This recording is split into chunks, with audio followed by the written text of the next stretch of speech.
Welcome back to Worlds 2017 for Immortals versus Fnatic. I want to start by putting my analysts on the spot. Who's going to take this game and why? Down the line, Rusty, starting with you. So I committed to my pick'ems being Fnatic, and I feel like I can't really go away from them. I can't stray from my pick'ems, so I'm going to commit. I'm going to stick to Fnatic, and the reason that I will go for them, I obviously have to give them something here, is I think that the 2v2 will be able to outshine their opponents in Immortals here. I don't think Cody's Sun on the big stages kept up to the things that Reckless will be able to do. The rest of the map, a big question mark, but I'm putting all of my faith down in the 2v2. As much as I respect your commitment to Fnatic for winning this one, if I agreed with you, I think we'd both be wrong. I'm going with Immortals for this one because I liked most of what they did yesterday against Longzhu. They were sound in their fundamentals. They played together as a group, and they punished an area that Longzhu had never really been punished before. Except the losing part, right? Yeah. I mean, if we talk about the games they played yesterday, right? We're saying that Prey and Gorilla, who did not beat the Immortals bottom lane, are going to be outdone by Reckless and Jezus. I'm not willing to make that bet. So I have to go with Immortals in that case because I see them winning bottom lane because they play around it so well, not necessarily because Cody Sun and Olay are going to outdo them. And then I don't think that Fnatic is going to punish the missteps by Immortals that they're probably going to make with small mispositionings, as well as Longzhu did. So I think Immortals will win this one. Either way, Jack, earlier you talked about, hey, it's okay if you drop the first game in group stages because theoretically if you win out 5-1, it'll place you first in the group. But both of these teams starting their week off with a loss makes this matchup all that much more important. Well, I actually think looking at Fnatic from Immortals' perspective, they don't have a lot to take away from them because you can just assume Fnatic is going to discard everything they did against Gigabyte Marines and just start fresh. All right, well, as we kick it over to the caster desk, Ole gives us his thoughts on playing in a group with some familiar faces. I feel like why I have to play against like Gorilla and JJ's. It's not why, but it's like Gorilla was with our coach Song, and then JJ's was with last year Immortals. So like I'm kind of fighting against some ex-girlfriend stuff. I don't know, but just, I feel a little weird. Gotta love Ole, my goodness. That's dangerous. Careful of fighting with ex-girlfriends. Well, we're about to get ready. We're about ready to get in the game, but first, here are the players hitting their full start with Immortals on the blue side in their very shiny new golden jerseys. In the top lane of Flame, the jungler Xmithy, mid lane Pobelta, AD carry Cody Sun, support Ole, and their coach Song. And their opponents, Fnatic, will be on the red side. In the top lane, it's Soaz. Jungle, Broxa. Mid, Caps. Maybe he will be mid. AD carry, Reckless, support Jezus, and coach Dylan Falco, formerly of Immortals. So you're saying that's what's going to give him the edge, Kobe? I was he has giving the him inside strats. Adding some subliminal... I mean, after what they experienced yesterday, maybe Fnatic do have to go back and They're like, really rethink their strategy. Please play meta. That's what Fnatic are asking for right now. I do like that you also brought up the gold jerseys of Immortals, though, Patient, because that's really celebrating for this organization, how big of a feat it is for one of the new organizations to actually have success in North America. It's pretty much always been the classic, TSM, Cloud9, and CLG, but Immortal is one of the very few of the new ones to actually have that success, and they're happy to be against, Fnatic, coming from Europe, one of, actually now the longest standing organization in the European LCS, and they're kind of used to being at Worlds, so a little bit of a different stage there. And one of the big players that I feel helped Immortals get to where they are is Xmithy in the jungle. He was talked about a lot yesterday, and I think he's going to be very pivotal in today's matchup as he goes up against a very young rookie in the form of Broxton. That's funny that you say that because I saw your little tweet there. A bit of a bold prediction. Definitely think Xmithy is the favorite, but it's all going to depend on the matchup and how things play out as we jump into champs. Well, the draft will tell us a lot. As always, Galio Tristana banned by Immortals Fnatic. It's the Red Side Classic now at this point. Kalista once again taken away, and Jarvan, I love this change from Fnatic, again, targeting Xmithy in Champ Select. Right, now we're looking at Rakan, as well as the Gragas still available, and Sejuani that you mentioned. So one of these is going to be traded over. See which one Immortals value most. Yesterday, I mean, they just first picked the Ezreal straight out of the gate, and they were not shy about using that one. They talked about wanting to clean it up, though, and we'll see what they decide to switch gears. Right now, just kind of chilling out.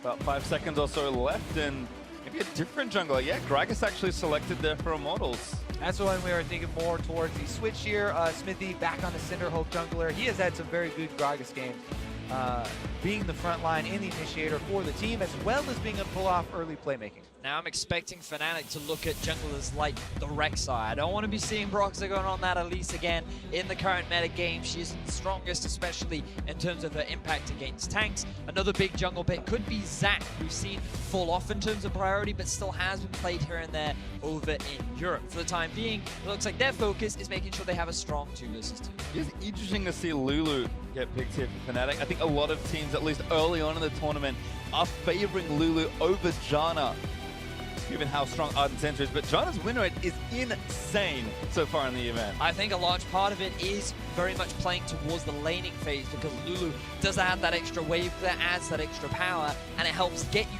towards that extra early turret and just allows you to make a few more plays down towards the bottom side of the map. But as Rayleigh said, when it comes to team fights, when it comes to things like resetting the game, Janna certainly has a lot of value.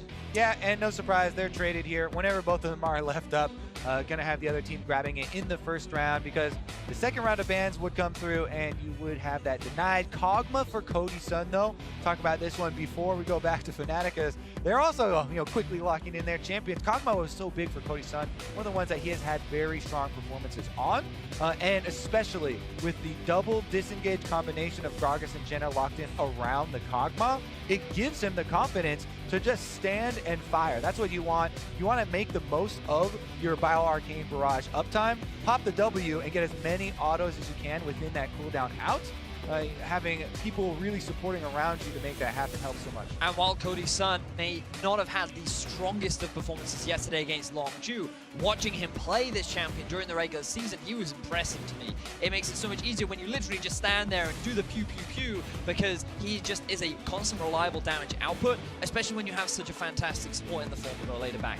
Well, interesting that Fnatic sniped the Rise away from Pervelta, who played it yesterday, and of course took the Twitch to get a big, strong, late carry there. Now this is quite interesting from Fnatic's perspective, because for a long time they've been playing much more towards the meta game. They've been playing much more of the style of, okay, we need to pick up the Tristana, the Xayah, the much more meta AD carries, but when Fnatic were playing their unique style, much before Rift Rivals, Twitch was one of the champions that Rekkles brought out when things like his cannon were taken off the board. And it's something that he's good at in terms of using on the side lanes especially, just appearing out of nowhere, ganking your top laner at level 7 for no reason to just find that random pick. And it feels like Fnatic, they're going, all right, we're going a little bit old school, we're going back to comfort, but Twitch still falls within the realms of meta, given the value of hyper carries in what we are today. Well, we've been through 4 more bans as well. Quickly recapping, Elise, Malco, Renekton, and Syndra all gone. There's Cho'Gath, but there's Jace for Immortals. Yeah, jump on that one, Pastry, because we're going to break it a little bit, at least crack open the meta here, as Flame will be able to have a carry champion in the top lane. That's probably where Jace is going to go, with Pobelter locking into Leah now. So we just quickly accelerated the pace of this game. Kog'Maw's an AD carry that can spike on a single item. That plus Ardent Sensor with Janna would be plenty of damage. Jace can spike really early. Talia gets to move around the map very early. So looks like Immortals do want to play this game a bit faster than Fnatic and try and really accelerate the pace, especially in that top side. This is an exciting composition from Immortals, playing towards the top side. And Broxah, he's going to an old classic. When he joined the European LCS, it was Lee Sin that he debuted, and he made it to Reddit on the first day. This guy was very comfortable on the champion. It fell out of the meta game, but now he's looking to bring it back. We saw it a couple times in play-ins with mixed success here and there. It did get a slight buff in the last couple patches leading up to Worlds, where they added extra 15 health onto the shield for both him and whoever he shields in the early game. Skirmishes can sometimes be determined by very, very slight amounts, and that is worth noting. But man, we're gonna have to see, because that is a bold pick. You talked about how low the frequency is with this champion. It doesn't provide the same front line that something like Gragas has, and that's why really people have been trending towards that. But now the pressure is going to be on Broxah, because when you are on Lee Sin, you need to be making plays. You need to step up. And while he didn't have a terrible performance, he could not keep up with Levi yesterday. And being a rookie on the international stage, eyes will be on him and how well he can contribute to the success of Fnatic.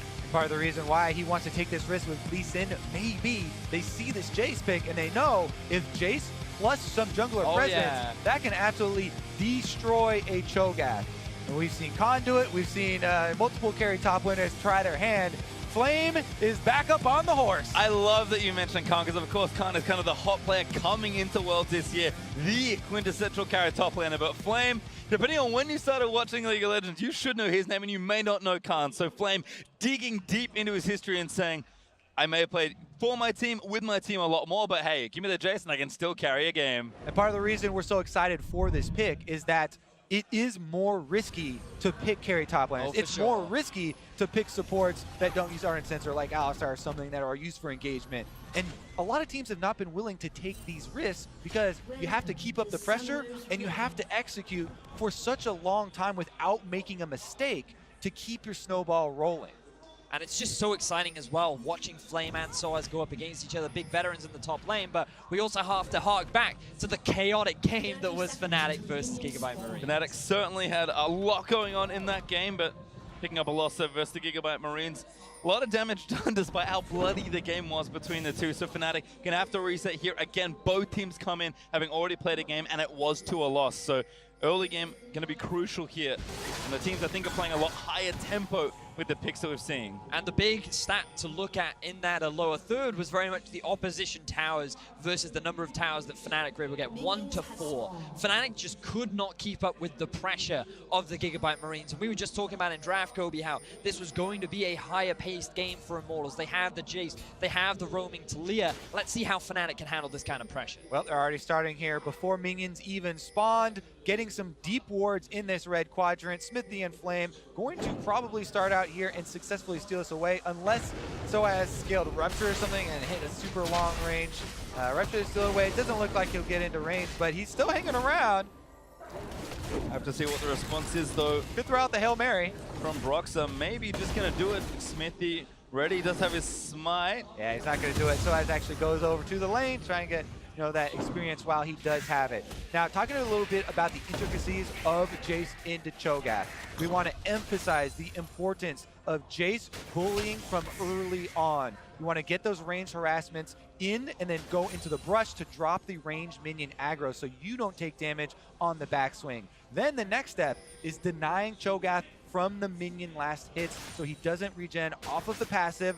Sometimes this requires, some jungler presence, try and get up there and really keep him off that wave. I feel like you've played the Cho'Gath in this matchup before, I play the jungler, my friend, and I always get up there. But it's definitely expecting a lot of early pressure toppers. This was the 2v2 that we heard Rusty talking about. He has a lot of confidence in Reckless and Jez's, and if you're a European fan, you're certainly going to have that same level of confidence, because especially when you look at Cody's son, he's not really considered one of the greatest AD carries that North America has to offer, and he is very one of those staple consistent, but it's Ole that you really look at when you're thinking of this bottom lane for a minute. And meanwhile, if we're on the bottom side of the map, you got to look at the mini-map there. Broxah on this Lee Sin. This was the highlight pick in Champ Select. He's already down here. Teleport comes through. They want to die. What a great walk from Broxah. Here's a 4-man dive from Fnatic. Ole gonna dive to the tornado. Did he get the direction right? No, Broxah just to be able to get in there. The dive is good. And first blood to Reckless. Jezz heals up and maybe able to tank the turret. 3 members here on the top side. They're trying to dive Soaz.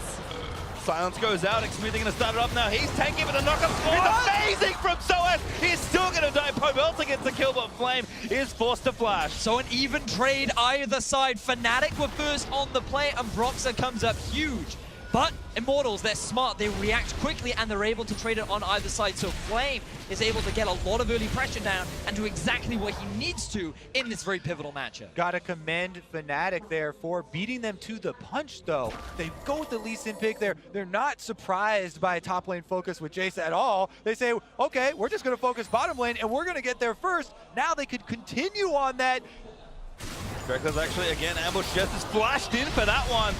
Tornado might be enough. Broxah back in. Reckless gets kill number 2. Fnatic so ready for this. They're able to capitalize once again. Even though Cody's son still had flash, they find the second kill. And guess what? This is bottom lane meta. They're going to get that Twitch ahead. And Broxah coming up huge. Eyes were on Broxah. Eyes were on this Lee Sin about how well he could perform. And he is doing a phenomenal job in this early game for Fnatic. For Immortals, though, they did not come away empty-handed, remember. Flame on this Jace.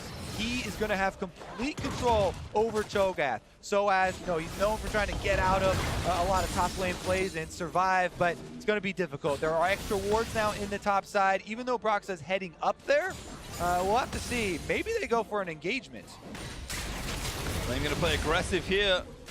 No sums left to try and play with. He will be spotted out, though, by the ward that is in the far brush. I like this play from Fate, respecting the possibility of a turnaround from Broxa. And it's so important that he has this respect, because on the Jace, he is the big carry. We talk so much about how eyes will be on him and how he performs in this early game. And after getting such a significant CS advantage and a successful tower dive in the top, he wants to maintain this lead. Here's another look at the early dive from Fnatic. As we said before, you know, people watch Khan, they watch Longzhu. You know, they're definitely expecting the camp on top side. So they said Broxy down bottom plus the teleport from Caps. We also have to talk about, you know, that mid lane investment. Then Immortals, they don't come away empty-handed. They do get the kill on the Soaz, even though they have to burn the flashes. Yeah, I think IMT did a really good job of just utilizing the flashes just when they need to. But then Fnatic, they wanted to make sure that they were the ones that came out ahead in the trade. All right, so this you know that they're going to get the second kill here. I want to return to the live game, though, because we left the top lane in a state where, yes, Lee Sin was up there and Soaz was able to push the minion wave, but they didn't push it all the way into the turret. So Flame was able to keep this minion wave here during both of those replays and increase his CS lead, you know, an extra 20 now for him, and the minion wave very close to the front of the turret. Soaz actually doesn't have a lot of vision up there to help him. So if, you know, Smithy or Pobelter, even now that he's post level 6, made another visit up there, they could really return to this scene and try and punish more. And now the game has been split in half for both sides, and Soaz is taking a lot of damage here. Yeah, Pobelter actually up with the wall as well. He's going to start riding it. Soaz could be in trouble. He does have his flash, but he's going to try and dodge out of the way. Not quite enough. Pobelter grabs the kill. Right on cue, as we say. Pobelter roams right up to the top side. What will Caps answer with? You know, Ryze does have an ultimate that can get him, you know, a little bit close to that amount of distance, and bottom lane has been the focus. But now Xmithy, he's reading the roam from Caps. It's already been pinged by Pobelter. Be warned of the roam. 4 members of Fnatic down here. I think their eyes are on the turret. Certainly are right now. Going to try and take it. Broxa shows himself. Xmithy scouting for the potential rise. Not there just yet, but the turret's still getting low. Janna does help in these situations, trying to put the shield onto the turret, but now they're getting damage on Smithy too. Ultimate used. Nope. Not going to be the case here. It looks like Fnatic might back off. And now keep your eyes on the minimaps. You can see that Pobelter, he pushed up mid, and he's now the one in control of that brush, looking to try and catch Caps out of position. But also look at Flame, moving up through the middle lane, potentially there to offer that support to his mid laner if he gets collapsed upon, and just around to offer assistance to the rest of his team. Well, Caps does take a lot of damage moving back. Nice ward from Pobelter does enable that, but I like seeing the teams move themselves around. I have to remind you, Immortals basically declared that this was going to be how the map was split with the way they started and forcing vertical jungling. So no surprises now. It's just about the team's adaptation. And just look at the vision on your minimap too. There is nothing for Soaz in the river. And Cody, you mentioned this earlier on as well, where they did not choose to push it up. Broxa was in the lane, yet Soaz and Broxa, they just didn't do anything with it. He didn't help his top laner get the minion wave under the tower. That forced Soaz to overextend, and he had nothing there to help him prevent that roam from Pobelter. So let's examine it once again, because it's not going to get easier for Soaz. Now he's a Cho'Gath without flash in the top lane versus a Jace, who also has picked up the early lethality. Now, the reason why we have to keep mentioning Serrated Dirk as such a powerful early buy, especially in lanes like this, Jace can use it extremely effectively. People don't often take into account the second passive for Serrated Dirk, the Headhunter, where after killing an enemy, your next damaging spell is going to get that 40 bonus physical damage. Tremendous harassment. You just kill off a minion with Jace, and you get the long-range shockwave. That's going to be able to do tremendous amounts of damage to the Cho'Gath to kind of harass them under the turret, and that provides a lot of extra zoning as well. So you have to watch out for that on top side. Meanwhile, it's that converse situation for the bottom side where Fnatic have the advantage, Vedius. Yeah, you can just see Reckless. He's already hit that level 6 mark. Xmithy trying to answer though. Oh, he missed the body slam. Had the ultimate as well, but Reckless gonna live to tell this tale. Broxa, though, trying to answer Fnatic, happy to get aggressive. The thing is here for Fnatic that they really have, gone back to the classic style that they were comfortable with prior to Rift Ride. Everybody in bottom lane now. Jungler's here, and the turret is still low, but it's not quite toppled yet. There is also an Infernal Drake though, so many things could really tip over here in the bottom side of the map. Brox is actually going to start it off now. Control ward goes down. He is seen on this one for the side for Immortals though. Teleports for top laners definitely available. Exactly that. So many summon spells are up and ready to be used. Smithy, he does not have his smite, but it's just about to come off cooldown, and Pobelter's already on the move.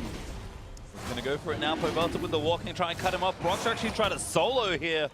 Could cost him a lot more. Caps ready with his ultimate and the teleport, so they can get there, but the pressure's starting to mount on the right-hand side. Yep, really good wards outside of the sides of the objective pits. We see it oftentimes around Baron, where teams a long time ago adapted to putting wards on the side, so you can see people if they walk into it rather than being cleared out very easily with those control wards. Works on Dragon 2 there. Immortals do benefit, and they chase them off the Dragon. Proxa's going to take some of the chickens in compensation. And now the race between Fnatic and IMT comes down to who can get that first turret, because that Jace is not slowing down. He's just constantly pounding onto the tower, and it is getting close. Smithy has found Broxer. Great body slam there. Denies a bit of the resident extract damage. Really, Ward hops and kicks him back in. Caps, though, was not ready for it, but respectfully, Smithy will flash away. All right, they're still on the rampage, going down bottom now. They're trying to use that momentum. Here comes Caps. Tower is low, and that will be taken. Two members of Fnatic warp into the bot side, and that's first turret over to Fnatic, but more importantly, more gold for Reckless. Now the question is, do Fnatic swap things up? Do they try and get Soaz out of this lane and get him as much farm as possible? Because they may want this top tower to fall. They may want to just have a lane that's overextended so that Soaz has a safe place to farm back up. But no, Fnatic, they want to get some kills. Such a great sneak around there for Reckless. Brox hops over the wall. Cody's stun. Just lets fire, but he can't really do too much. The TP coming in as well. Broxer gets blown back by the monster, and Pobelter actually might be here in time to save his team. Here comes Flame. Gonna try and slam somebody down, but bit of an awkward angle. Cap still locking down. Looks to get damage onto Smithy. Smithy does have the ultimate, but it looks like they're not confident in using it, and they don't even throw it out to try and get a flash. Disengaged there after a very sneaky initiation. Double teleports go down from Fnatic, Flame teleports from the top side, and the top turret just barely does stand. Like the response from Immortals though, the fact that immediately Pobelter roams down. You then have the TP coming in from Flame after Ole keeps his AD carry alive for as long as humanly possible. They avoid the surprise pick from Fnatic, and no further advantages go in the favor of the European team. Very big prize is still on the table though, this Infernal Drake, and there's still a control ward from Fnatic sitting on top of it. See what they can try and do to press the momentum here. A lot of vision has been spent on that bot side. Well, as we can see, Fnatic up about 1,000 gold thanks to that turret, and seek to remind everyone that Flame has now finished his Ghost Blade, and he's creeping up 50 CS ahead of Soaz, and if you've ever heard the phrase Flame Horizon, it is eponymous to that man in the top lane for Immortals. He is the 100 CS lead king. We'll see if he can get there today, but so far, so good in that top lane. And it's so interesting to talk about these two top lanes as well, because they are veterans of the League of Legends scene. Soaz, he's been playing since 2010, and Flame, he's been playing since 2012. These guys have been League of Legends professionals for such a long time, and they're here once again at the World Championship, representing their regions at the highest level. Speaking of Soaz, he gets vision of Smithy stealing away this red, so that might be enough for Fnatic to take the Infernal Drake, because their bottom lane pushed up. This is the dominating area for Fnatic on the map. They've got the control down there. They're counter jungling first, and it looks like Immortals are happy to split the map. Brox is in the right spot for it as well. Stole away the red buff, and even Pobelter is roaming. You can again see just how split these teams are forcing the map to be. And remember, the fact that that tower goes down means that Soaz now has a little bit more safety with regards to his farm. He just has to be very careful of the amount of vision within his own jungle, because Pobelter is always looking for roams. 2-0-0 on this Talia. Bit of an unsung hero so far in this game, as his impact across the map has been a large contribution as the Flames lead as well. A lot of times, though, when that turret goes down and you try and just freeze in front of your lane, and you try and have this safer area of farming, you get punished elsewhere, right? People press the other side of the map. That's why it's so key that Fnatic were able to take this Infernal Drake off first, kind of remove some of the possible bottom side of the map areas for Immortals to pressure.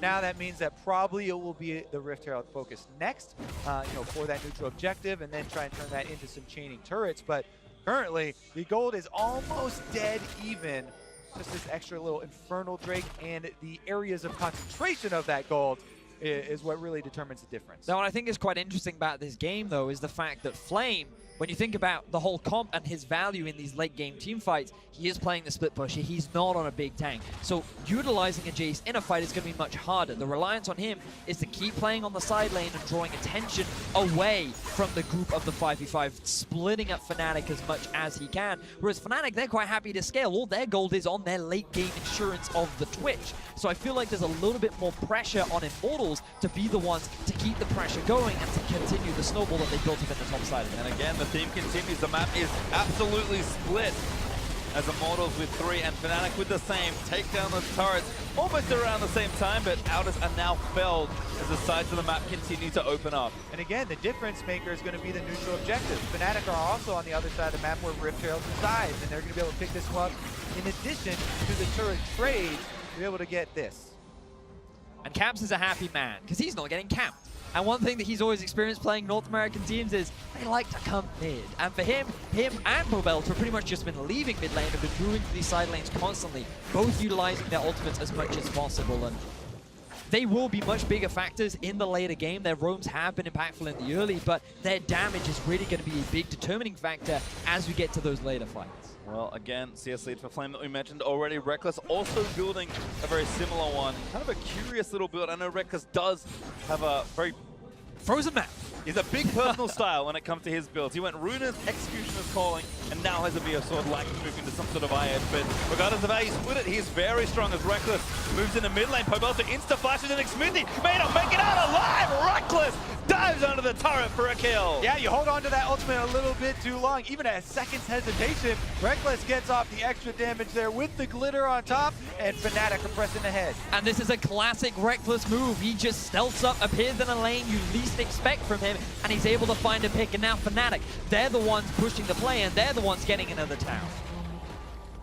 Big chunk of damage there from Flame, but not enough to defend the turret. Let's watch this play again as Reckless camouflages in mid lane. And this is just the thing, so from IMT's perspective, they think Caps is overextending, but then all of a sudden, Reckless just appears out of nowhere. Jez is just in the fog of war, is able to give him that Ardent Sensor buff, and they just shred through the tank, and they're able to get themselves an objective. Immortals back out on the map, trying to answer the turret here, and they will be able to take this one, but again, the death toll stacking up a little bit there, and they do have to keep that in mind. Extra few wards up on this top side. Now the Rage Blade is completed for Cody's son. They're actually okay with fighting, but you have to worry about that setup. Certainly do.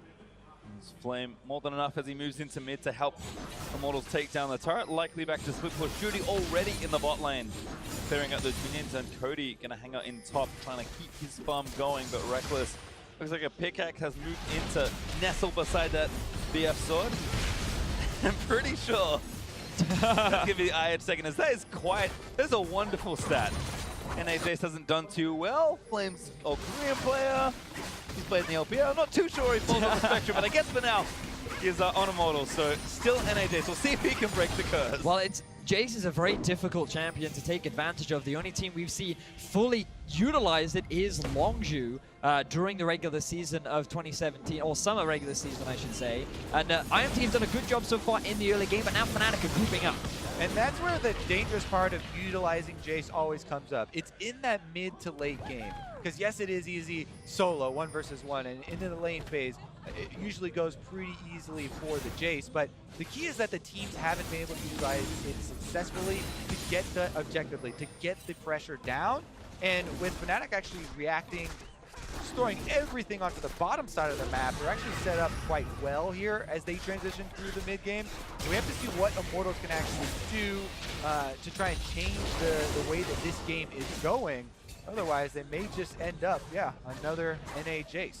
But look at all the vision that's been set up from Immortals around the top side of the map. They have their eyes on this Baron, spawning in about 50 seconds. With a Cogmore, especially with a Rage Blade, you have a surprisingly fast Baron take as well. And Fnatic, they can't afford to drop the ball when it comes to that sort of control around that area of the map. Yeah, they may even look to do what Longzhu did to them and try and give up the Dragon and try and run down and quickly take a Baron. But it looks like since there's 10 seconds earlier spawn on the Drake, they might go for that one. So It was about to expire. Yeah, I imagine it was about to expire, so they're just like, you know what, we'll take as much advantage of it and spawn it as far away from the turret as possible so we can set up with it a little bit later. Well, it looks like IMT want that Drake first. Baron gonna spawn about 10 seconds behind it. As the Reptile is tied up with a couple minions for now. They'll lead it forward, try and get some pressure built up as Immortals do look to equalize the Drake's Ocean and Inferno are not quite created equal. But an easy finish there for IMT. Happy to get a Drake for themselves regardless. Fnatic, they're grouping up mid.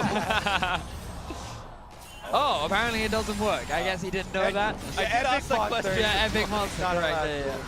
Alright, well, no extra movement there for the Reptile, but happy to charge into the mid-tier 2 and deal a significant chunk of damage. Charge's going to sit at around 50% health, but Reptile goes down, caps without an ultimate for a little while longer. And then we'll move back play towards this left-hand side again. That early Baron is the possibility for either of these teams. Now, we do have to say that it's not like Immortals have no late game. Ooh, look at Reckless, look at Reckless. Oh, found Flame, stuck all the way back around Flame. He's got a little bit further forward, has now finally found him, but Reckless just gonna force the flash. He has his, he does follow through. Flame wants to knock him back, but that is not enough. Reckless gets the kill. Now Fnatic also have the minion wave. They're pushing on the turret, and they're gonna be able to get it.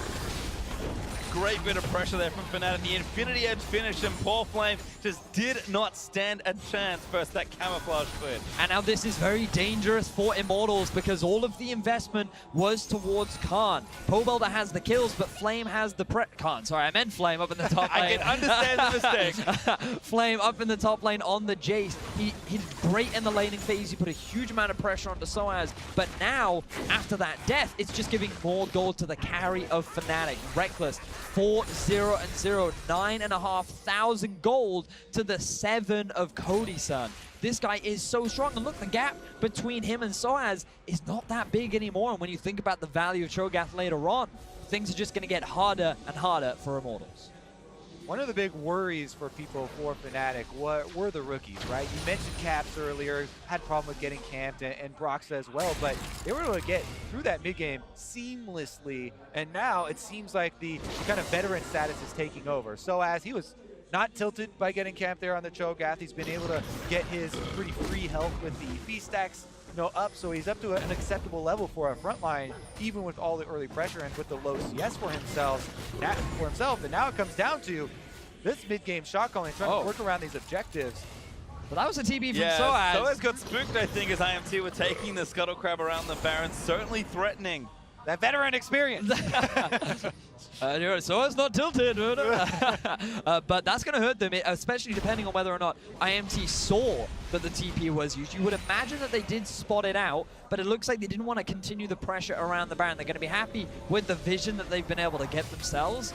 And Fnatic, they're just now moving in through the river and trying to get a bit of vision themselves. But IMT, they're like, you have a Cho'Gath, you have a Fed Twitch, you also are playing Ryze, and we know the creative things you can do with that champion around the Baron, so that they're just happy with knowing what's going on for the time being and trying to scale up. Cody-san, who's still yet to hit his second item. Meanwhile, Reckless is leading the charge with Infinity Edge Runins and almost another one completed. Had the early Executioners calling for a bit of utility, and now with that Zeal building in towards that big item as Flame has been flanked again. I think he knows Caps is there, but Broxah is also roaming down. Yeah, Flame is surrounded. Broxah comes up the river. Caps is looking for the initiation. Broxah, though, being him means Flame just has to book it and try and survive. He's going to dodge the Q, and Immortals can pressure onto the Baron. They're straight onto the objective. Soaz can pressure with the feast, though, so this is a little dicey. Yeah, remember, Reckless is super fed right now, so you have to watch out for the Twitch. That's going to be the focus for Immortals as they burn this down. Cho'Gath goes in, he wants to feast it. Ole, very nice, but Soaz going to stay around and try and get it. He does have the feast. He should be able to grab it. A rupture just by Xmithy. Who's got it? Oh my god, Xmithy gets the Baron. Soaz goes down to Cody, and Immortals take the objective. Everything goes in favor of Immortals. Fantastic play from them. Caps is forced to flash, and Immortals find exactly what they need. You have to look at cross map there. As Flame, we left his story earlier on. He was cornered with a Fnatic turret, but he fights his way out. He gets a kill at the same time that Smithy is able to secure the Baron, and Immortals just in one fell swoop win both sides of the map. Right back into this game with the Baron buff ready to pressure. One bad decision from Fnatic that Immortals are so swift to punish. Reckless is strong, but now you have a Baron buffed up Immortals, and this is where you can truly use the split pushing power that Flame has built for himself. Off on a side lane, there are no TPs left, and Immortals are in a fantastic position coming into this game. Turns out, when you want to win as a split pusher, it is great to win both sides of the map. Flame with some incredible play, and Xmithy somehow beat a Cho'Gath Feast to make sure his team secured the Baron. Now, with the gold lead back to even, Immortals going to have 2 minutes and 20 seconds of pressure as they look to take down some turrets. Now, the big thing Immortals have to respect is Reckless once again. They're grouping up in the mid lane now, but that guy is surprisingly sneaky. He appears where you least expect it, and you want to try and split push with Flame. Believe it or not, Reckless could be the guy that shows up to try and match you. As Immortals, they're looking to siege onto this tower. Reckless with a flank. You can see, Cody Son got briefly rooted there by Rise. Soaz also flanking there with Broxah, but maybe going to cut one off. Broxah doesn't quite tag Xmithy, and Soaz blast codes to safety. And you have to keep in mind that Immortals are running the jungle tank only. They have to worry, just utilize their disengage. Cats back in, Pobelta cleanses out of the way, and Soaz just barely did not get knocked back by the Gragas ulti, but still Baron is there. The poke is good from Flame, who groups with his team instead, and they do take the turret. Redemption also going to reset. Immortals going to keep pushing. Immortals feeling very confident. They still have the Baron for a whole minute. Soaz is losing its health gradually as Immortals continue to poke. They're just grouping up as a 5-man. They do not want to split up again because of the risk of Reckless just appearing out of nowhere, finding that pick. They feel stronger right now, and they're taking advantage of it. Looks like the retreat back to the Ocean Drake is going to be the call here for Immortals. Not willing to press it on that inhibitor turret even with this Baron buff. Only a quarter left on it, going to time out soon, so they'll probably use the Empowered Recalls to get back to base and reset. Large chunk of extra gold used for them. Let's take another look, though. Here goes the Flame fighting his way out. So let's see how early Caps leaves this, maybe. He goes behind the turret. Broxah does take this one, but here comes the burst damage, probably. So I kills off the minions. Ah, yeah.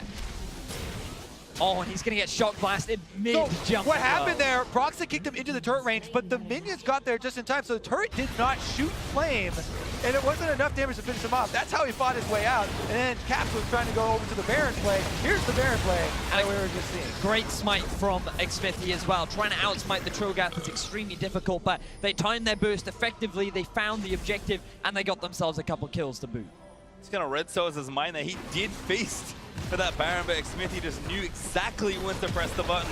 As Immortals still applying pressure, Baron buff may have worn off, but this turret is going to be there as they claim their 5th of this game and slowly push themselves up to almost 1,000 gold. And wouldn't you have it, the next Drake will be an Infernal, with Baron, of course, respawning in a few minutes as well. So action is increasing as this game moves on. You know, we talked a lot about how Soaz on the Cho'Gath is going to have a lot of later game value and how Flame, it gets harder for him to utilize this Jace, but you've also got to say the same for Broxah on this Lee Sin, level 11 now. His early game was fantastic, but that's pretty much all he's done so far in this game. He's 0, 1, and 2. He's down 2 levels to Xmithy, and he's not going to have the same sort of tank value that the Gragas will have later on. Even going for a very early Black Cleaver, this guy is just looking to try and find the picks, find the outplays, but I don't know if that's exactly what Fnatic need when they're putting all their eggs on the Reckless basket.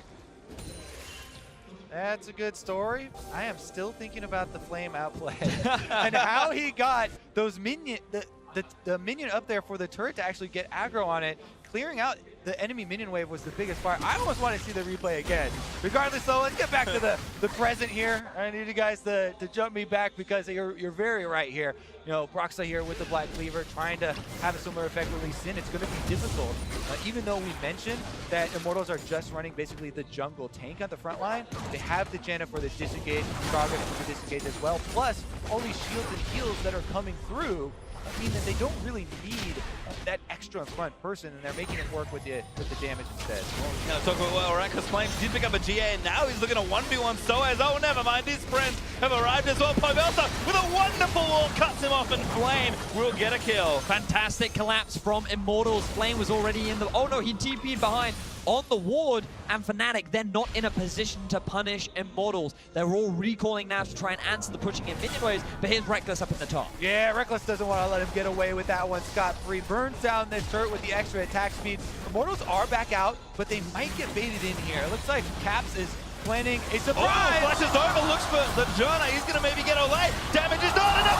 No, doesn't save him. Reckless unstoppable with the poison as Broxah takes down Cody. Fnatic pick up the duo lane. Reckless here looking for another opening, but they're well aware he just went invisible, and Immortals are going to have to stall it out after that one. That was 2 kills going over to Fnatic, and with Baron only 47 seconds away, Fnatic, actually, they're still pressuring. Rise ultimate does come down. Fnatic basically saying, you know what works for us so far? Punishing the bottom lane. Let's just keep doing it. Who cares if they're top? We want to keep getting kills, and now we want to break into the base. That Rise ultimate really crucial in getting the minions up there quick enough because there's only 13 seconds left on the death timers. They're trying to burn down the turret first. He's going to go down very quickly. Reckless does have enough. Able to take down the turret. Fnatic open up an inhibitor there in top lane, and Baron now 20 seconds away. Broxah is low, so something could break here. Fnatic may try to rush this Baron, but I think they need to set up their vision and go back for the Immortals. That gives them pressure now around the objective if they want it.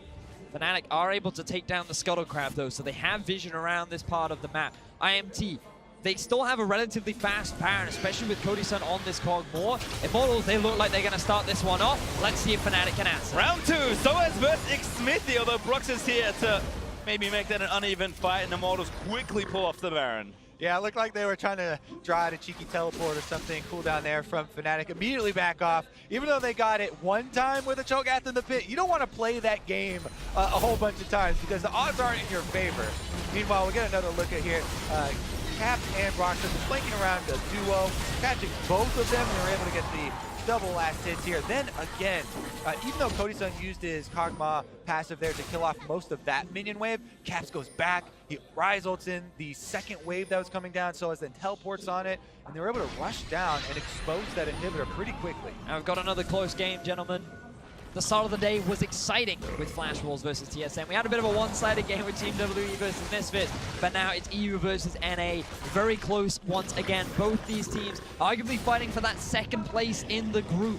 Many predict Longju to be the favorites, and after Fnatic's performance yesterday, everyone was expecting IMT to dominate, but Reckless has been coming up big, and he's looking to find another pick. Flame's just hoping it. He's like, I don't want to go anywhere near this Twitch if my team isn't around. Fnatic's carries are very strong. I mean, we haven't really seen too much of Caps. It's been kind of a quiet learning phase for him, but also 4 damage items ready for the Rise, and now looking to maybe 1v1 Pobelta. Pobelta insta-cleanses out, but he needs to keep running. Caps, he's going to go there. The redemption from Malay could turn it back around. Caps pumps his seraph, juking as he can. Next Q dodge, Pobelta flashes in, but there's the zombies into the realm of Caps gets out. Yep, Caps was definitely expecting that one, but is he expecting Flame? He's coming around the corner on the bottom side. Oh no, Caps, he's got nothing left. No ult, no zone, no flash, but Flame opens up.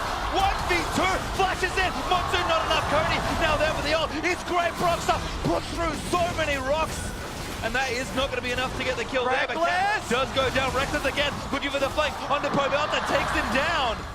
Fnatic just playing so aggressive in these fights. Pastry, take a second to breathe. Let us cover Reckless. He's continuing to look for more picks. Soaz comes in, knock-up land. Cody's stun gets ruptured. That's bad news, bad. Soaz able to get himself a kill, and Reckless not done. Under the turret, tanking its damage, almost kills another. Beautiful 1v1 between Caps and Pobelta. Such clutch movements that allowed both of them to escape, but then Flame, he moved away to try and get that kill into Caps, but he was the bait all along. Reckless in the middle lane was the guy looking for the pick, and Fnatic found a successful fight. Flame ended up getting the kill onto Caps, but Fnatic ended up getting the kills onto all the rest of Immortals and then taking the Infernal Drake.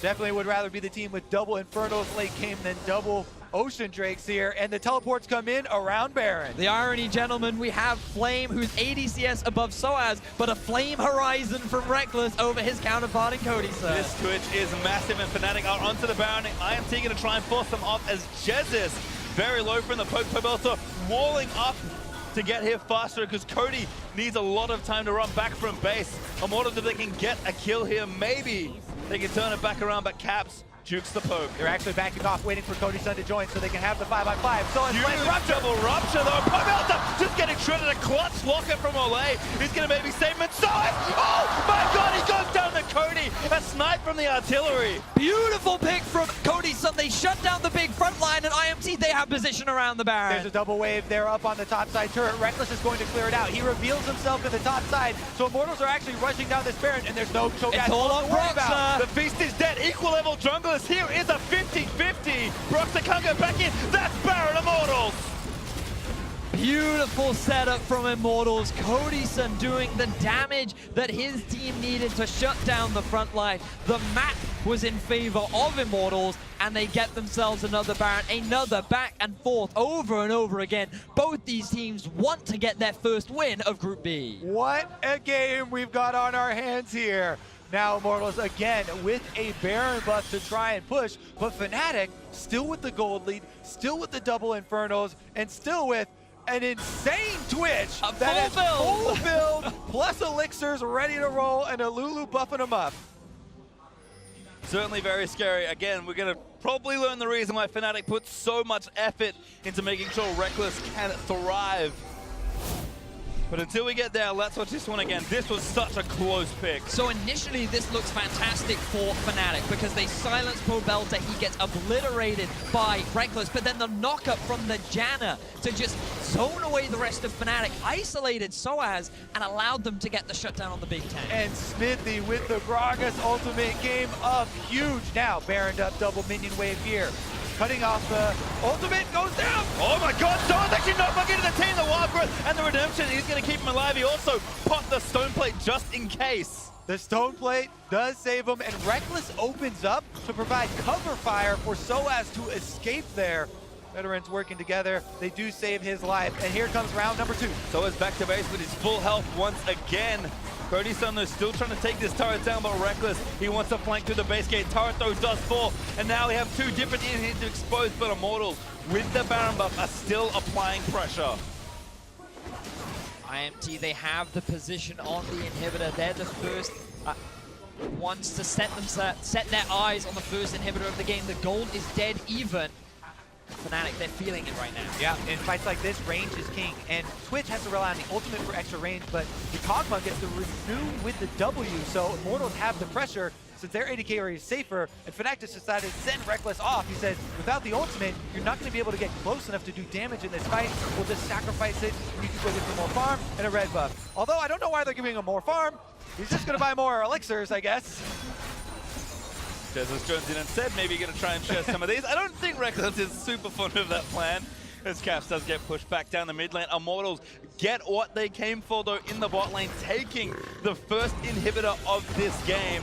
Fnatic still have the gold lead, but it's not by much. In this game, starting to push later and later. TSM Flash Wolves was a 54-minute affair. This could go longer. This is what the fans wanted, Pastry. EU versus NA, the 40-minute back and forth. It's gone. We've seen upsides for Fnatic. We've seen upsides from Immortals. Great Baron control from the side of the North Americans. Whereas Fnatic, the Europeans constantly finding these picks. And right now, it is IMT that are in control. They're the ones that have the Baron. It is about to wear off. The inhibitor in the bottom lane has started stacking up minions, but their eyes is on the second inhibitor in the middle lane. Caps on the side there was looking for an angle with the Rise ultimate, trying to flank again, and Broxah himself wants to kick in Cody Sun. Look at him, look at Cody. Cody's so far forward, he's actually on the caps, that might be enough to rupture. He's getting 11 Xfinity, already killed Soaz. Beautiful monsoon by Olay, but Cody still forced the fire flash down to Xfinity into the redemption. Is barely going to live. Olay playing like a madman right now, keeping everybody alive. Soaz is down, and IMT, their eyes, they want to take another tower. Pobelta's going to cut them off, and Immortals go in. Great wall there from Pobelta. Another inhibitor is set to fall here for Immortals. Baron buff barely wears off, and they turn the trick twice. 25 seconds left on Soaz. Immortals have the power play. 5 versus 4. They're going for it here. Broxah gonna take a bit of poke there from Flame. Remember, they shred turrets so quickly. Flame, bit of free time, and there's Nexus turret number 1. There's no ultimate on top of Reckless, so Fnatic don't feel comfortable engaging. In IMT, they walk away with another inhibitor. The Nexus is even more exposed, and IMT have so much control over this game. 28 seconds on this Elder Dragon spawn. Immortals are staying in this brush, but Death Brush versus Fnatic doesn't often work out. There's a lot of minions that are going to see him in mid lane too, so They're going to rush in. Oh, they're actually going to go for it here. IMT going to push back up. Soaz does have TP caps, does as well. Maybe realize that the fake is worth the space just to go back down to the Elder. A double block perhaps for Immortals. All right, there is a teleport on Soaz, who's currently top lane. They're probably going to use it to get down to this Elder Dragon. Bottom lane minions, though, for Immortals might do the work. Even though Immortals didn't continue that push, that feint was all about getting the minion wave to pressure, because a single inhibitor turret can't get taken down by just minions. But look at Reckless now. He's pushing up the middle lane, and that gives the idea for Immortals to just rush this down. It's just so dangerous. Immortals have so much unspent gold they need to take down the objective of Proxa. Is here ready for the smite. So tied up right now, but another 50-50 could be here. It reset. That gives a little bit more time for Fnatic as the poke comes out from Flame. Oh man, that gives more time. And here we go. It is going to come down to the smite fight. No Cho'Gath here. Who's got it? Proxa steals it away. Almost dies to the onto the cap. Flashes in another Monsoon as TP's down for the fight. Immortals need to book it back to base. Do get out of the way, Fnatic. They just take the steal and leave. Fnatic finally get some kind of consolation prize. They're able to get themselves the Elder Dragon on top of 2 Infernal Drakes as well. IMT, they could have gone back to base, they could have reset, they could have spent their gold and then set up around the Elder. Instead, they wanted to stick around, they wanted to utilize the double super minions and the fact that someone would be forced to go back to base. But unfortunately, it all came down to the 50-50. They couldn't find the fight, it all came down to that gamble, which resulted in Fnatic finding the window, which they took. Yeah, at this stage of the game, can't give up the map pressure. They stick around and try and make use. But take a look at the combo of damage. He got that smite at 160 to 2 to be able to finish it off. Just barely, not enough burst there from the other side. Now, we're in a world where the Elder Dragon double Infernal team actually has some extra power if they get the team fight. They still have to deal with the double lines of super minions from those inhibitors though. Fortunately for Fnatic, they do have the double TP, with Cap still having his teleport available. But a bigger thing for Immortals right now is that even though Cody-san was at a massive deficit early on, he's now a 4-item Cogmore 40 minutes into the game. This is not a weak 80 carry. This guy is someone that you really have to be afraid of. Baron coming up. Let's get some more action, boys. Control wards go down. Cap's TP's in early. This should just be a fight. Flame actually buying time as he looks to take down the turrets, but he's going to walk back very quickly. This is tense, boys. So tense. You have to be very careful with that split because even a teleport channel, the duration of that channel would be too much. The team fight too explosive, so Flame actually has to come and join the team here. Pobelter is coming from base. He's pushing up the super minion line up mid lane, but Fnatic actually want to start this one off quicker. Good Wolf. Pobelter going to make him into the pit. Brock's actually isolated. Gets out with a Warthog. It's a lot of damage down onto the jungler of Fnatic. There is mid lane also pushing in Immortals' favor, and Immortals, they're just trying to buy time, they're just trying to make things as awkward as possible. Wait for Fnatic to make that misstep so that they can just capitalize and go for that Snowball Baron. Inhibitor still down for Fnatic, but they've got about a third of that duration left before it respawns, so Fnatic just need to buy a few precious minutes here. Elder Dragon going to expire now for Fnatic, though the extra true damage won't be there. And I think Immortals actually starting to fish around these lanes and try and catch someone like Reckless or Caps who have very proactively been looking for flanks. If Fnatic go out of line for just a second and Immortals find them, losing either of these carries, but especially Reckless, might just mean the game. So Fnatic, they want to play aggressive and pick good fights, but they cannot do it if they can't see particularly Xmithie. You mentioned 10th before, this game is just balanced very precariously. Vision is so important. You called it perfectly, Pastry. Reckless on the edge of danger all the time, but look at the ultimate. Here it is, the right play for the Baron. They're going for it. The macro is great as Cap gets him in, and that's Baron and Fnatic. You cannot stop that beautiful play from Fnatic. Now they have the Baron empowered recalls as well. There can't be any answer here from Immortals. Perfect defense now for Fnatic. They get to go back to base, they get to reset, and now pushing power of Baron.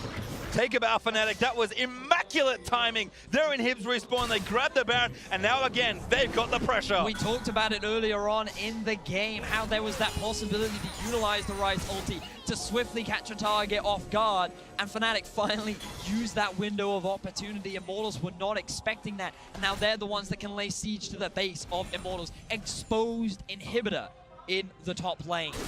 level 18 across the board for Fnatic. And things are going to be looking scary for Immortals. But again, they still have the Cogmore. Pobel is dishing out some serious damage this late game. And Xmithy, he has made huge plays that have won his team games in the past. And my eyes will be on him to see if he can do it once again.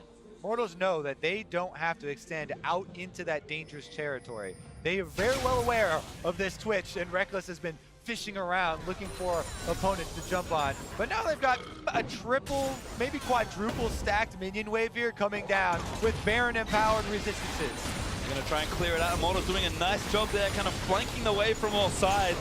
More than enough damage deals to get it down, but cannot afford to go switching to get caught. And Reckless, huge flank on the left.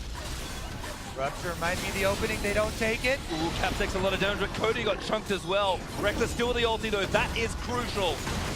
Pobelta almost clipped him, but Caps does take the last hit on that hit. Now it's Immortals that have to play with supers in a lane. Yeah, Immortals were willing to sacrifice one inhibitor going down though because they still have the standing turrets at the other one. So they know there's not going to be a huge opening. Fnatic very happy to get that one line though, and Reckless still looking around for any stragglers. He's after those picks, a very classic Reckless move. You can just see the big minion wave in the bottom lane as well. DP is up for Soaz, Caps, his DP is about to return. Immortals and Fnatic have fought back and forth throughout this game. It has been so hard fought, and this game isn't even over yet for Immortals. Just like with TSM versus Flash Wolves, that one fight could determine everything. There's very little left of the base of Fnatic. Immortals only need to find a crucial pick onto someone like Reckless, and the game suddenly swings back to theirs, and they can suddenly get the win. Reckless, by the way, is working on the not often seen double Flame Horizon, creeping up on 575 We call PS. that the Reckless. Ah, I see. Well, Cody again still full build, so not going to feel too disappointed. I mean, everyone at this point is stocked up as far as builds go. Execution is going to be the thing to look for here, and this game could end in an instant. Well, I don't think Immortals should let that instance be at a secondary turret. You know, inhibitor ones are a lot easier to defend, but they are posing a very good, clearing defense here at the secondary turret. Meanwhile, top lane, the minions are building up, and those are going to take a toll on the inhibitor, or on the Nexus turret, if they don't send someone back to deal with it. Yeah, patience is something we've talked a lot about this game, and so as he gets a little impatient there, trying to check the brush, will take a chunk of damage, but that's all it is for Fnatic. They just need to bide their time. Eventually, they're going to take this tower. All IMT are doing are just trying to delay the Baron as long as humanly possible. I'm just so impressed with how bold Reckless is with his champion. He's standing in a watered brush. Obviously, they can't see him with his Q up, but Soa's going to get moved back into the team. He got actually massively chunked up. Great flash from Soa, saves his life. The cast would have knocked him back into Immortals. What a force there from Immortals. 4 versus 5. They're able to get most of Soa's health and his flash down, plus the activation of the Stone Plate. Soaz, he needs to be stacking way more magic resistance. Cody-san, the thing is, the more HP you have, the more damage that Cogmore is going to do, but it is magic damage. You can still itemize against it. And while the Warmugs will help Soaz get back into the fray, that's going to be a big summoner spell now unavailable for the top laner of Fnatic. Think about how impactful that Cho'Gath ultimate can be this late into the game. That was actually an incredibly impressive, hold there. Yeah, for sure. Very often we see teams in that situation just sacrifice the half-health secondary turret because gold isn't really that big of an issue at this point anymore. But surprising couple of combos there on Soaz are able to buy them that time. And we're approaching the 50-minute mark here, fellas. And the 50-minute mark is where the death timer is extremely long and extremely punishing. So we'll see if it actually does come to fruition around this Elder Dragon that's coming up in just 145, or if it happens before then. Is Reckless finally going to find the straggler that actually at this point would break open the game? If he does, level 18 members, they're going to be gone for 70 seconds here. I feel like the Immortals mantra right now is don't leave the base. Watch out for Reckless, because this guy's always looking for picks, and I feel like they have learnt now the playstyle of the AD carry from Fnatic. They are not falling to the trap. They're always staying as a 5-man unit, and Ole is there to just disengage and make sure that the sneaky Twitch doesn't find anything suspicious. Well, Caps finally finishes off the turret. The Immortals so excellently defended, but it has to be stated yet again, this game for Fnatic lives and dies by the way Reckless plays. If he gets caught, the game, in my opinion, is over. But if he finds a flank, gets a perfect angle on the ultimate, he will casually wipe a few members, if not all of them, off Summoner's Rift. So he may be playing up and bold and to his style, but he needs to be careful, because if he dies, I think the game's over. All right, well, we are going to get the decision point very quickly here. Only 36 seconds on this Elder Dragon, and Immortals are not making any moves to get vision over there, to move out into that territory. So it might just be a huddle up and defensive here, maybe with 45 seconds on Baron. Oh, play both the storm, there's the ultimate, though. Insta flash, Reckless flashes in there. Oh no, he does get knocked up. Cody's son, able to take him down and cap. He gets out of the way, but the rest of Fnatic, they're in trouble. That's the Cody's son. This late in the game, those are the plays that make the definitive statement. And now it's going to be Immortals with a huge power play. Reckless, he tries to go for the play, he goes for the flash, and that ends in his death. This is disaster for Fnatic, and they're now trying to get something back. Only one option left. Do something that Fnatic have done as an organization so many times. Xmithie, he's going back. The rest of IMT, they're going to get the race going. Pobelta moves forward. Remember, only one Nexus turret left. Flame went back as well. I don't think they can do this. Xmithie interrupted and him. They're going to lose. They're going to lose. Fnatic, they can't commit to this. IMT, they're going to win the game. The turrets are exposed. This could be bad news. The turrets are going to fall. IMT force Fnatic out, and they win another slobber knocker. Reckless flashes forward to get the execution, but Sonya's available for Pobelter, and Cody Sun answers, defending his mid laner. That one play at the very end, Reckless has to, he can feel the weight on him now. He knew he made a mistake. IMT was so quick to react. They always stayed as that 5-man. They were so ready to turn that around, and they just went straight for the game end. There's so many things you have to account for in these late game team fights, and item activates are some of the ones that go through the cracks. People always will forget about those. Well, I hate to say I told you so, but unfortunately that game, Fnatic die by Reckless. A very small mistake, but a game costing one, and Reckless, head in hands, he breathes a big sigh out. That was a tough loss for Fnatic. And it also means a lot for the group. Remember that Fnatic are already 0-2. They dropped again to the Gigabyte Marines. Going at this kind of a score this early on is definitely going to hurt them, and now they're going to have all these wins mean even more, and their next opponent is Longzhu. Like, this is not the sort of opposition you're expected to be able to beat. And with such a clutch game that could have gone either way, Fnatic will definitely start to feel the pressure.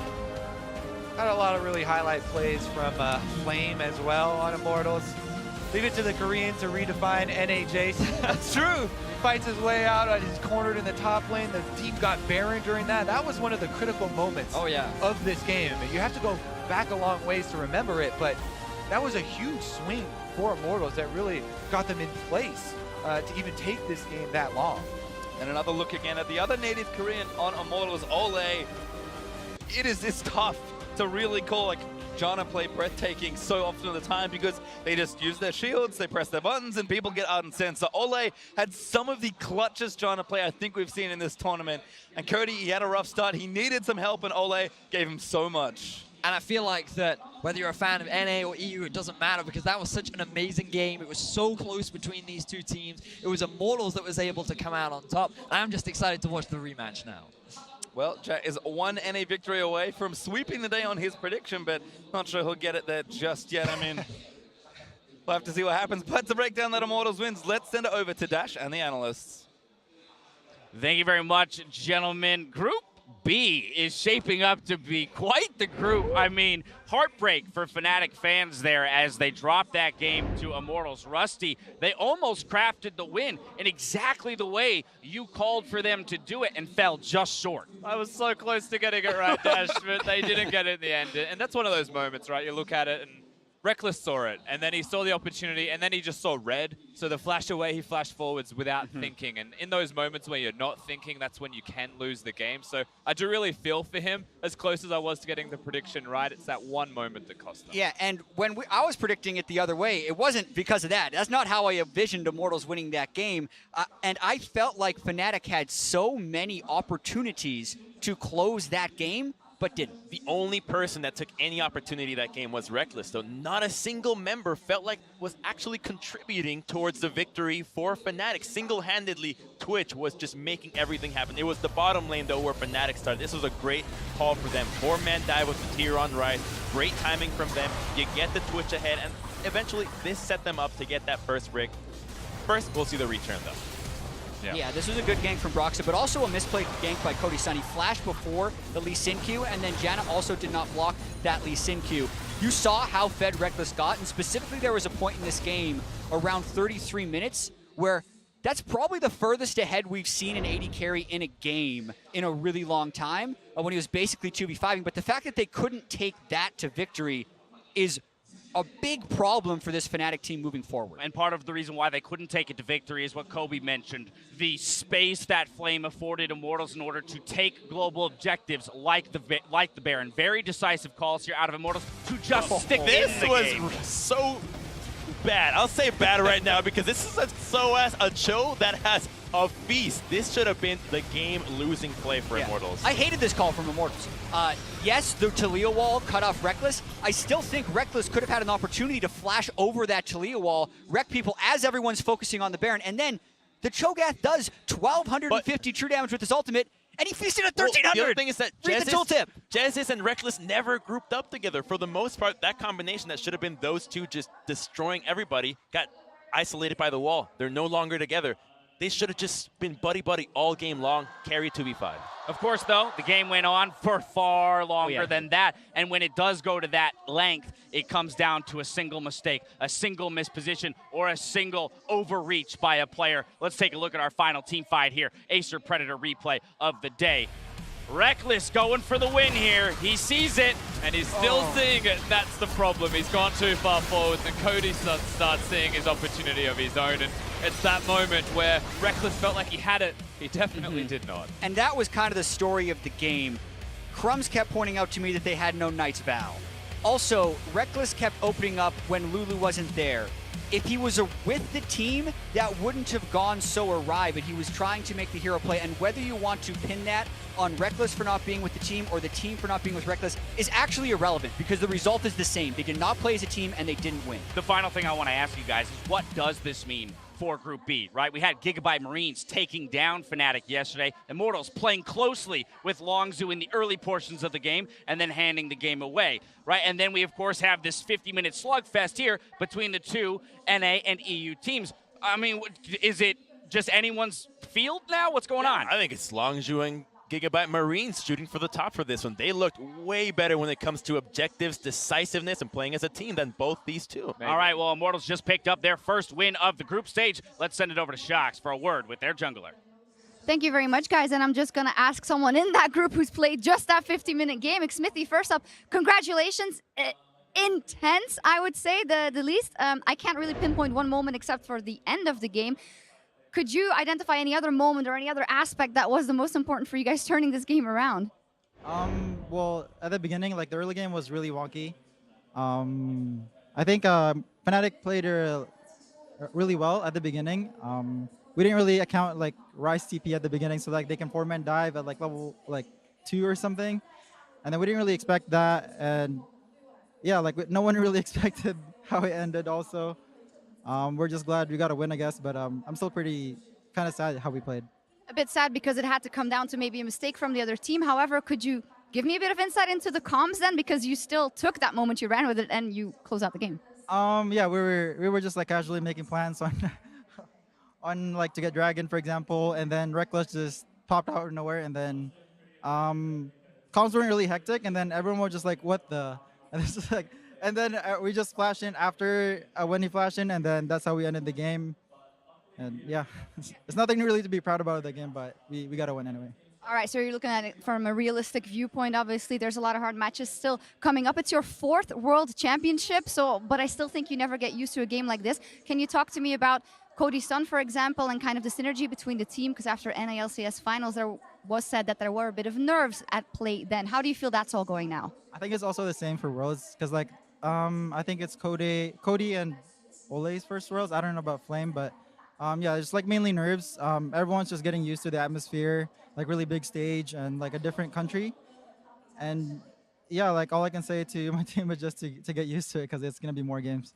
Well, it is more games, and it's coming down to some very intense competition in this group. All they said, well, it all comes down to who beats Longzhou, but I feel like it all comes down to who beats the Marines as well. That is your next matchup. What are you thinking to that? Because it seems so hard to prepare for in a way. Yeah, we heard like a little bit rumors that like they do a lot of cheese, like swapping like level 1 or like getting level 5 in like 3 minutes or something. But the way to get used to it is just like having more experience or not be surprised about it, and then making another plan after that. And I think I can do that. All right, well, the NA fans have faith in you, and no matter how you got to this victory, you got a win on the board, so congratulations, Xmithy Immortals, with their win over Fantastic, a fantastic win. We're going to take a quick break, but when we're back for our next matchup, which is Longzhou versus those Marines. Don't go anywhere. 4-man dive from Fnatic. Ole gonna turn to the tornado. Did he get the direction right? No, Broxter just to be able to get in there. The dive is good. I am still thinking about the flame outplay and how he got those minions, the minion up there for the turret to actually get aggro on it. Clearing out the enemy minion wave was the biggest part. Cho. I got Legion. Nice. I got Legion. Where's Twitch? Where the fuck is Twitch? Okay, we can just It's fine. talk about how we win the game now. Kog'Maw? Nice. We can get down, maybe. Just getting shredded. A clutch locker from Ole. He's gonna maybe save him inside. Oh my god, he goes down to Cody. Freckles flashes in. Oh no, he doesn't get knocked up. Cody's done. I'm gonna take him down. IMT force Fnatic out, and they win another slobber knocker.